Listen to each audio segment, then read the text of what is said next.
Today we'll discuss about sulfonamides, okay, the next type of antibiotic. Now, sulfonamides used to be used quite a lot. Nowadays, they are better and safer options, so they're not as commonly used. They are used in certain scenarios, but not as commonly as they used to be.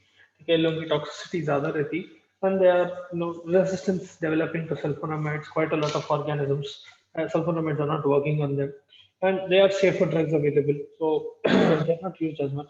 But still, in certain scenarios and certain combinations, with sulfonamides can be very helpful. Now, coming to the mechanism of action of sulfonamides, the main mechanism of action is inhibition of bacterial folic acid. So, folic acid is a component that is extremely important to a bacteria. Okay, sulfonamide क्या करता? It will stop the production of folic acid in the microorganism in the bacteria. Essentially, because of which, what will happen is that bacteria will not be able to divide and it will essentially stop. So, यहाँ पर sulfonamide is acting as a bacteriostatic drug. It will not kill the bacteria. It will stop the growth of the bacteria. Okay, in the previous case, when we discussed about penicillins, those penicillins were bactericidal. They were causing death of the bacteria. Sulfonamides are bacteriostatic, meaning for the duration wherein the drug is inside your body, what will happen is that bacteria will not be able to divide and you will see relief from the clinical symptoms. But once the concentration of the drug goes below therapeutic ranges, again you'll slowly start to see clinical effects of the drug.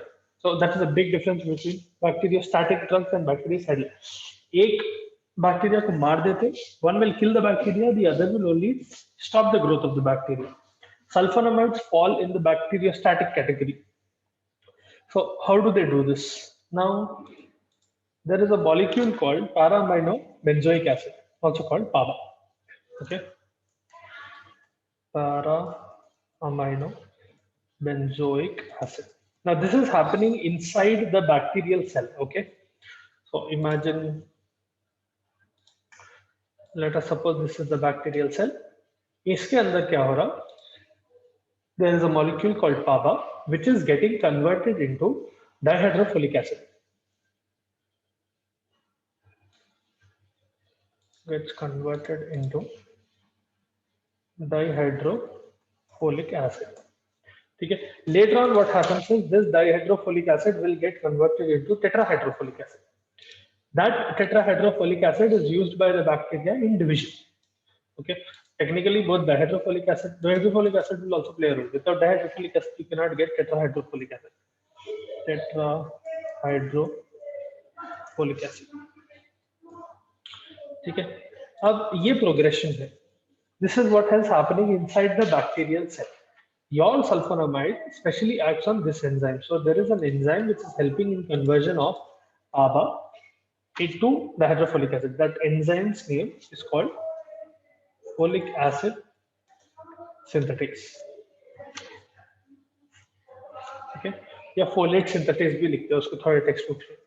Dihydrofolic acid to tetrahydrofolic acid, the conversion is occurring by another enzyme called dihydrofolate reductase. Okay, so this is the progression how it occurs inside a bacteria. Initially, one molecule of PABA is getting converted into dihydrofolic acid, and that dihydrofolic acid is getting converted to tetrahydrofolic acid. This bacteria, several bacteria, will use tetrahydrofolic acid in order to divide, in order to multiply.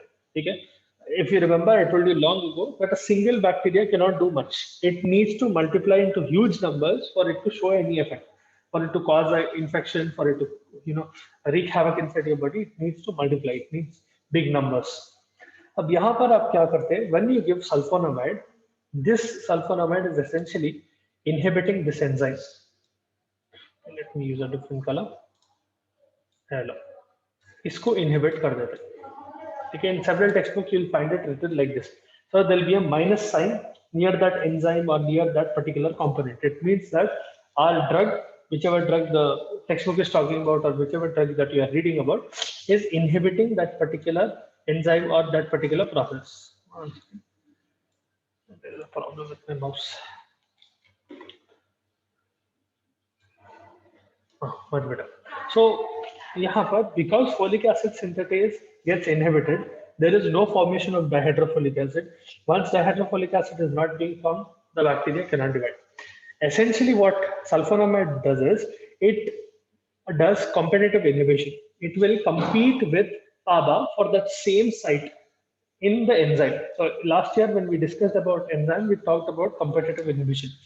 Competitive inhibition is when a different molecule is replacing the substrate, it is taking the place of the substrate so that the product is not formed. In this reaction, your PABA is the substrate and dihydrofolic acid is the product. Your sulfonamide, which you give, will act as a competitive inhibitor for PABA and it will inhibit PABA essentially by competing with it for the same site on folic acid synthase. Folic acid synthase को attach होता, hence dihydrofolic acid cannot be made. Now, human cells are not affected because folic acid is not synthesized inside human cells. You can only consume folic acid. Folic acid is not essentially made inside your cell. So that is not a big problem in this. You will have other side effects, but folic acid synthesis effect नहीं होता humans में. That is how it is stopping the function. Now, there are a few caveats to this.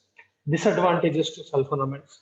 One of the biggest disadvantage to sulfonamide is that it is ineffective in the presence of pus or blood or tissue breakdown products.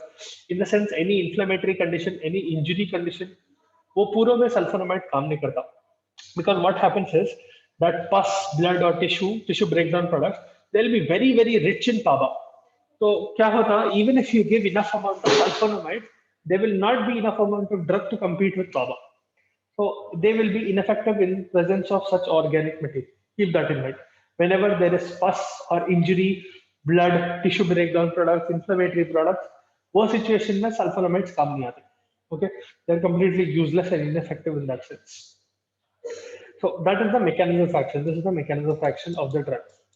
Okay, I hope you understood the mechanism of action because later on we'll also discuss another drug which will inhibit this fellow. Okay. Now the main spectrum of sulfonamide, it has pretty broad spectrum. It will cover several gram-positive and several gram-negative. It will cover strep, Haemophilus influenza, nocardia, E. coli, Proteus, cholera. It will also affect Toxoplasma gondii, Plasmodium, falciparum especially. It can work on chlamydia, nocardiosis के लिए काम आता है, lung and skin infection that is. आप scratches पे use कर सकते हो, open wound like scratches, not deep wounds but open wounds like scratches पे use कर सकते हैं. Vibrio cholera पे काम करता. It has a pretty good coverage as such. आप dehydration डायरिया में भी यूज कर सकते हैं. कोलेरा की वजह से जो watery डायरिया होता है उसमें भी यूज कर सकते हैं इसको. So you can see that it works on several things. Mainly the PK parameters is that sulfonamides will get absorbed very, very well. If you give it orally, they are absorbed very well, but they are extensively bound to plasma. So what will happen is sometimes their distribution will be a little fluctuating. In general, they will have good distribution, but because they are very tightly bound to plasma, the duration of action is pretty long. You can have some very, very long-acting sulfonamides, some very short-acting sulfonamides as well. Once I tell you the classification, you will understand how difference comes. Okay? Then we have main adverse effects of sulfonamide will be hemolytic anemia, especially in patients with G6PD deficiency. I think we covered this when we were discussing general pharmacology. I once told you that people who have G6PD deficiency, glucose 6-phosphate dehydrogenase deficiency, उनके अंदर अगर आप sulfonamide दिए तो उनको hemolytic anemia हो सकता है. उसके अलावा common side effects for sulfonamides will be renal irritation. It can cause hematuria. There will be blood in urine. It can cause crystalluria.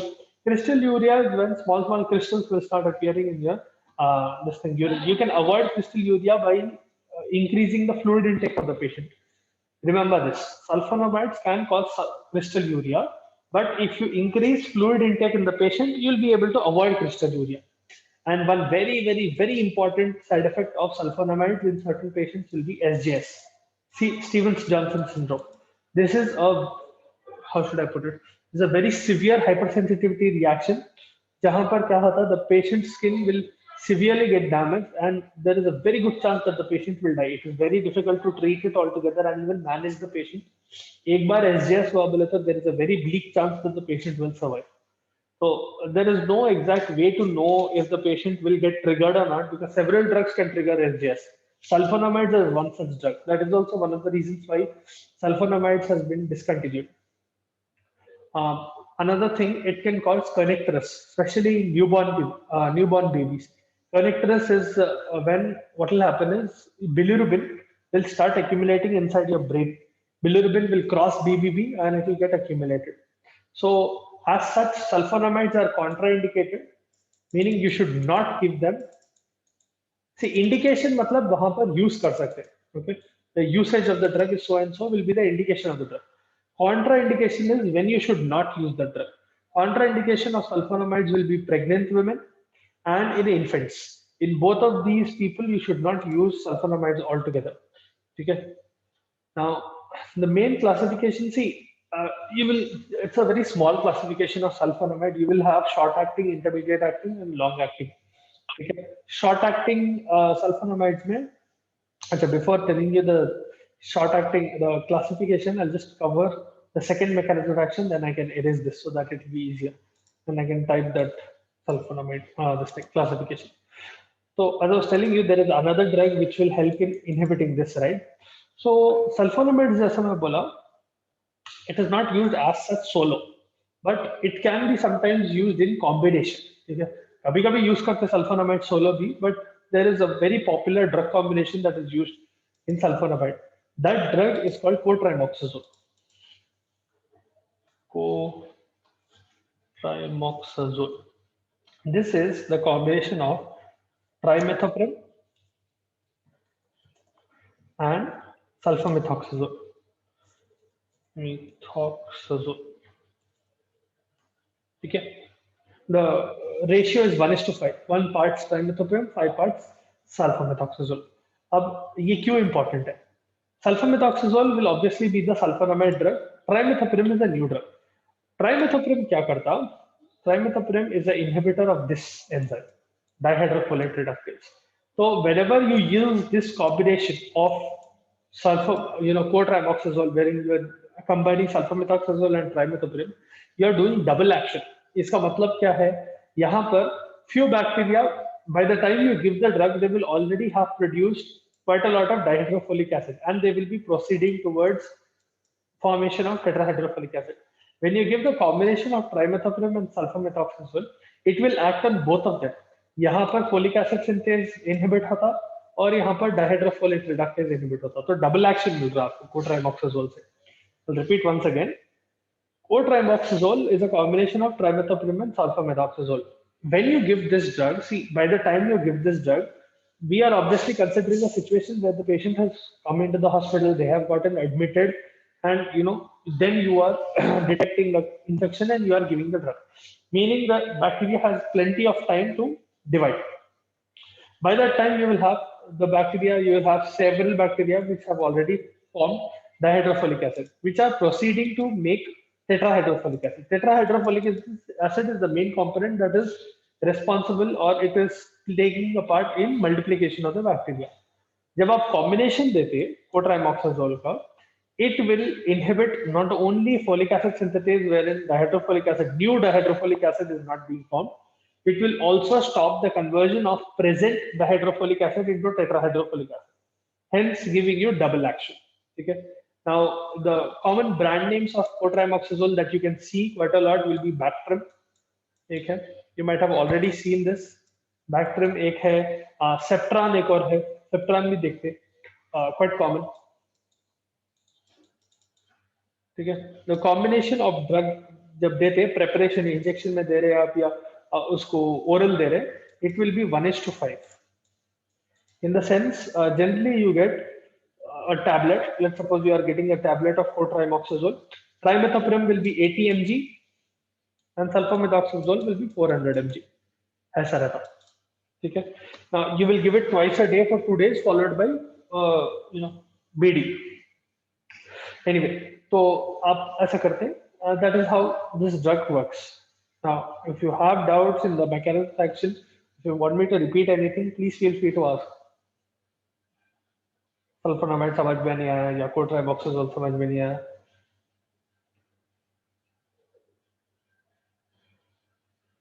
Okay. Now, one part that we did not discuss was classification of sulfonamides. So, sulfonamides जो है, give you a few drugs, not a lot. Classification of sulfonamides, one is, this is based on duration of action. Okay, we have short acting. Short acting sulfonamides will act between 4 to 8 hours, meaning the duration of action is between 4 to 8 hours. Okay, this is, please remember that duration of action is not T half. They are two different things. T half बहुत अलग है, plasma T half अलग है, and duration of action अलग है. T half represents the time it requires for the drug concentration to go from original to half of its concentration in plasma. Okay, duration of action is the total duration for which you see the clinical effect of that drug. Okay. Sulfadoxazole and you have sulfadoxine. Okay, these two are short acting. अब अलग-अलग scenario में आप अलग-अलग combination use करेंगे, अलग-अलग drug use करेंगे. Do not apply everything in each and every situation. Then there is intermediate acting. Intermediate acting drugs will work from 8 to 12 hours. This is also because they are extensively plasma bound. Okay, because they are extensively plasma bound, they get released slowly and the duration becomes longer. There is sulfamethoxazole.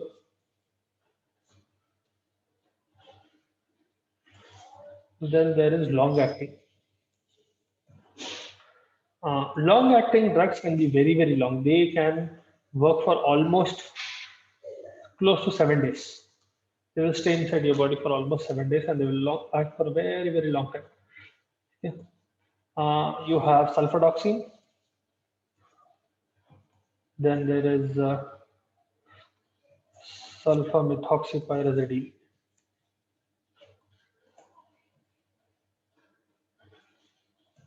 Okay.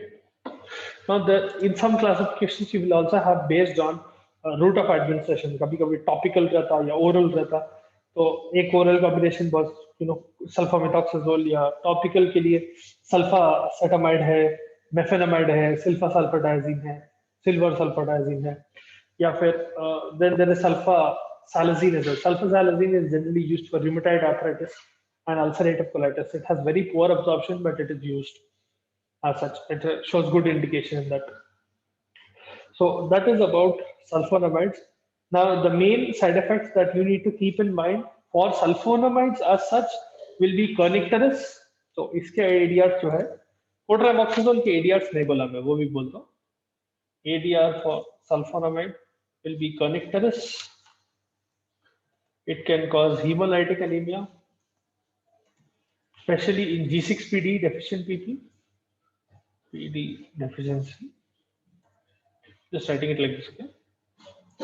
And it can cause renal irritation. Remember, it can cause hematuria and crystalluria as well.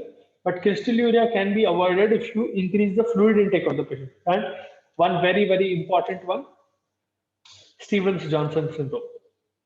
Stevens-Johnson syndrome. SJS. Okay. So those are the ADRs of sulfonamides. Now coming to the ADRs of this thing, cotrimoxazole.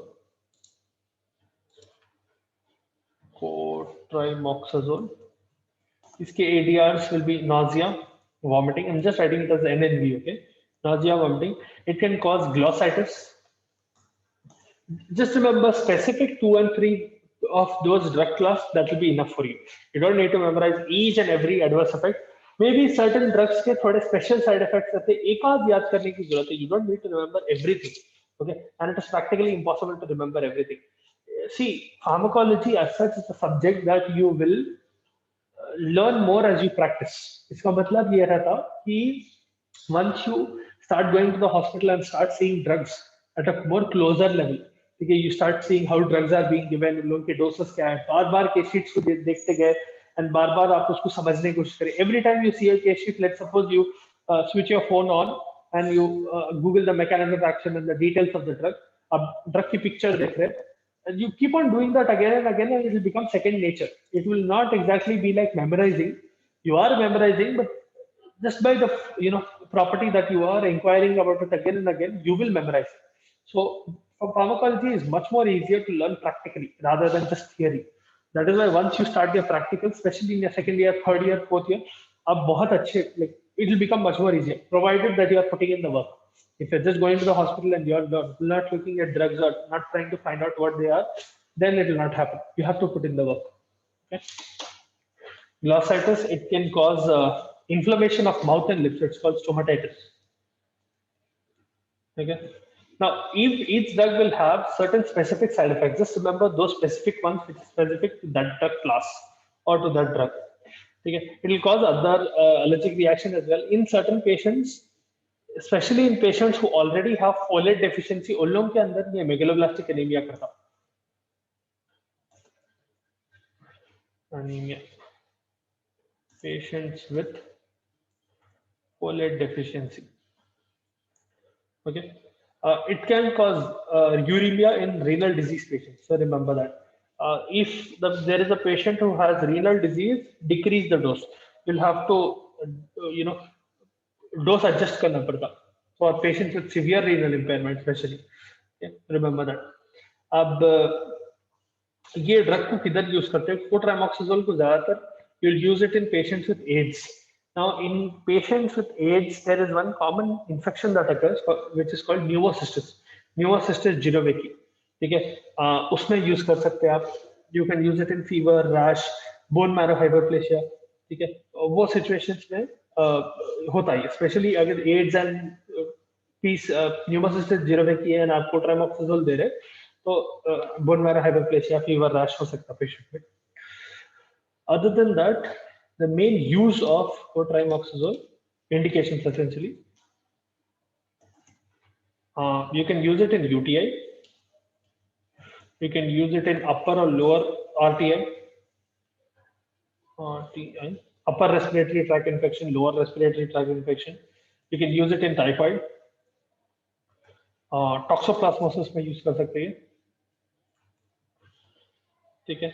In case of diarrhea and dysentery, especially diarrhea and dysentery caused by Campylobacter, Shigellosis, E. coli, Pneumocystis jirovecii, ये पूरों में cotrimoxazole अच्छा काम आता.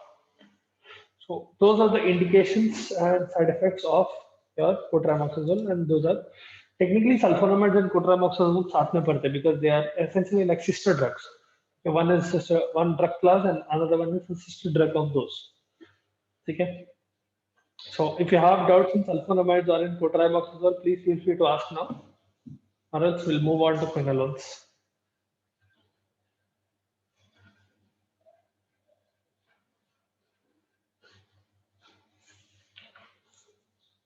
Okay.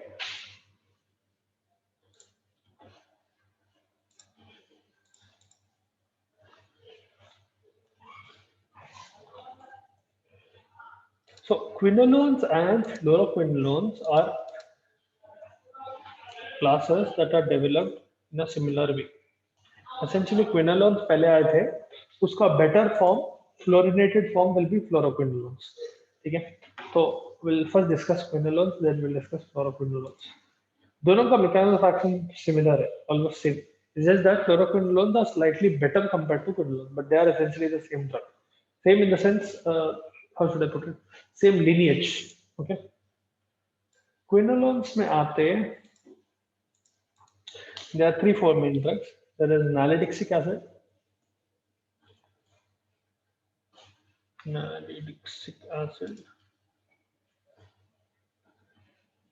you can use oxalinic acid,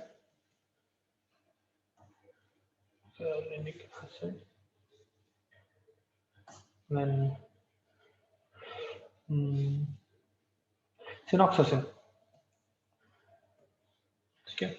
Oxalinic acid and synoxacin are newer drugs. Nalidixic acid is an older drug. This is a purely synthetic antimicrobial drug, and it is bactericidal. It will kill bacteria. Okay. And Technically, both of them are bactericidal. You will understand how they are bactericidal in a bit. Okay. Both of them will kill the bacteria. Now, nalidixic acid as such, we will discuss about nalidixic acid, that is the main quinolone. Okay. This fellow is very good in gram-negative infections. आप E. coli, Shigella, Proteus, Klebsiella, ये पूरों में अच्छा use कर सकते हैं. It has very good absorption orally as well. ठीक है. It gets rapidly excreted. Hence, what will happen is its concentration is plasma slightly low, and you will find very good concentration in urine. Once you take the oral form of nalidixic acid, it will not stay inside your systemic circulation for long. It will immediately start getting pushed towards your kidneys and start getting excreted in your urine. But that is advantageous in a way because it attains very high concentration in urine. You can use it in UTI, especially in uncomplicated UTI caused by E. coli या Shigella. You can use it in diarrhea. वैसे senses में बहुत अच्छा काम आता. See, each and every drug will have their own advantages and disadvantages. Even though this drug is not attaining good plasma concentration, it is not staying inside your blood for long enough. It will get rapidly excreted. But that means it will attain good concentration in the urine. ठीक है. And अगर urinary tract में अच्छा combination, अच्छा concentration आ रहा, इसका मतलब यह है कि आपके पास अगर कोई यूरिनरी ट्रैक्ट के इन्फेक्शन है तो उसको ट्रीट कर सकते हैं. Hence it is used in uncomplicated UTI. Uncomplicated UTI is generally UTI that is, you will have it later, but it is essentially UTI where it is concentrated to the lower part of your UTI and it does not involve your kidneys. It has not gone systemic. Now, the main adverse effects that occur with nalidixic acid will be hemolytic anemia. It can cause a few allergic reactions.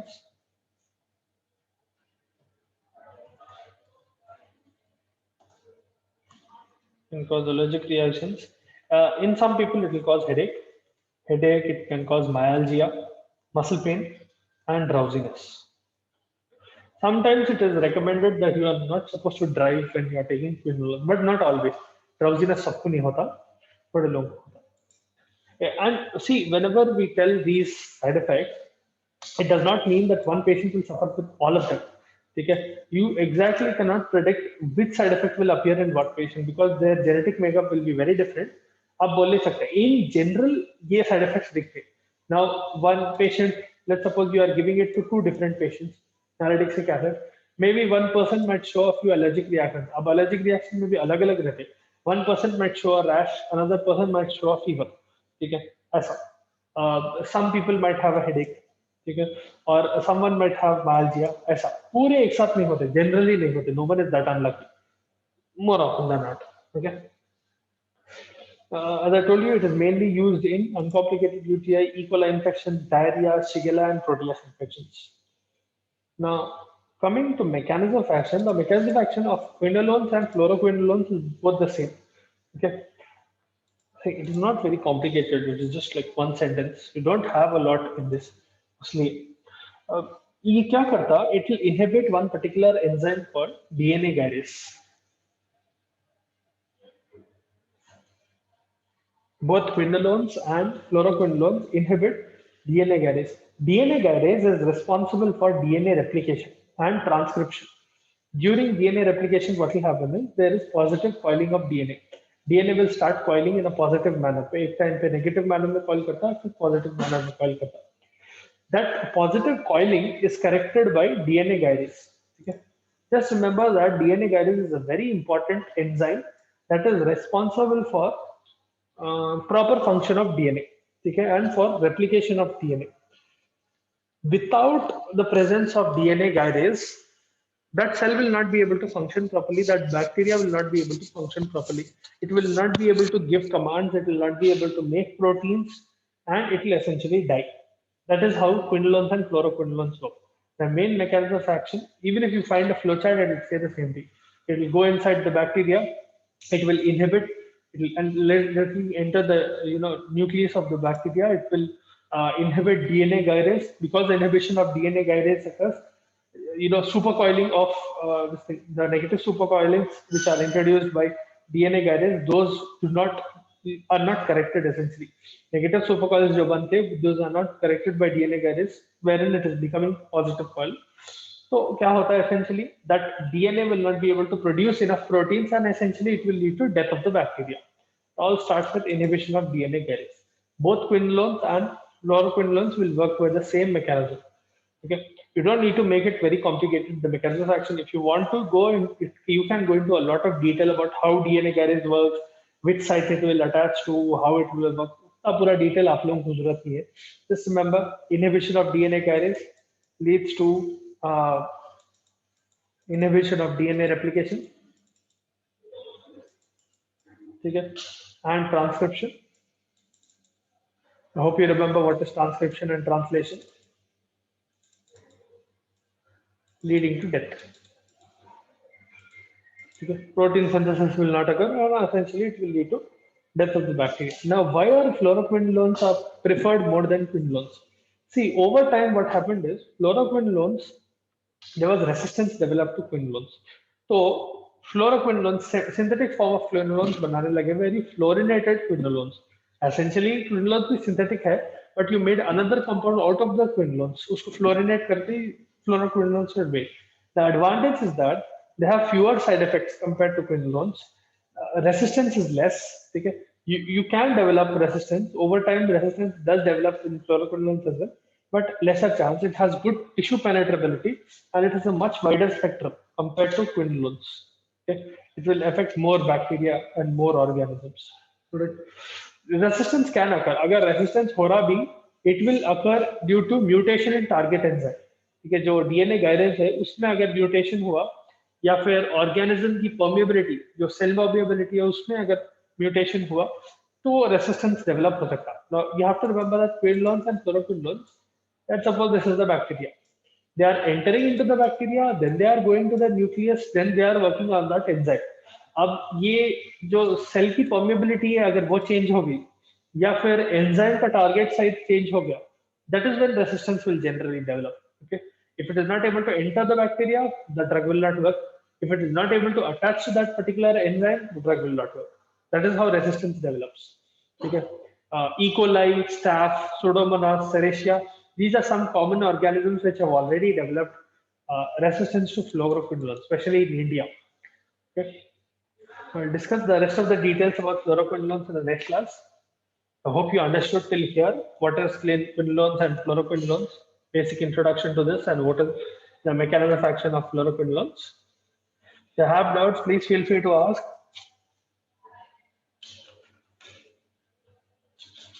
See, because we have a lot to cover in pharmacology, I'll be going a little fast.